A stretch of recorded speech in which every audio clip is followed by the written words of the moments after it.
Tandaan na isa lang ang buhay dapat mong sulitin. Huwag mangialam kung di mo gera, huwag pilitin. Kunin nararapat magtira sa iilan. Bigyan mo ng tsansa ng hindi sa pilitan. Kinang sa mata ng bata huwag mo tanggalin. Bigyan mo ng galang yung sarili mahalin. Lagyan mo ng pera bulsa mo pakapalin.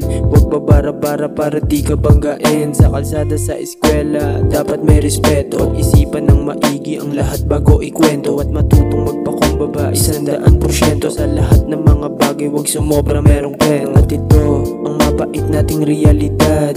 Dun mo makikita ang lahat pag umedad 18-21 nakita abilidad.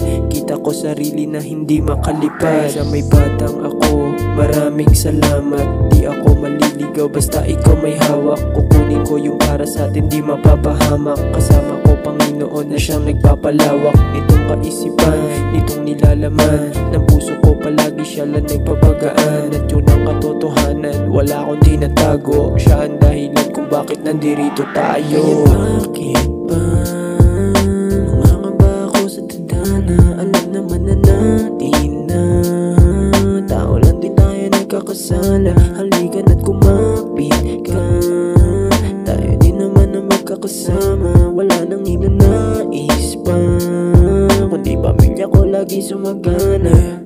Kahit bad day, huwag ugaliin sumimangot. Sarili mo sisira, sarili mo rin babangon. Kaya bago pa mangyari, pag-isipan mo na muna. Sabi lang ng tropa, panghilamos mo yung luha. At ngayon aking nakuha, salamat sa mga una.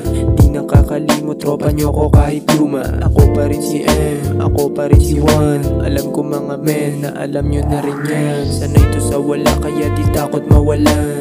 Di mo ko kilala, yo, wag mo ko tapatan.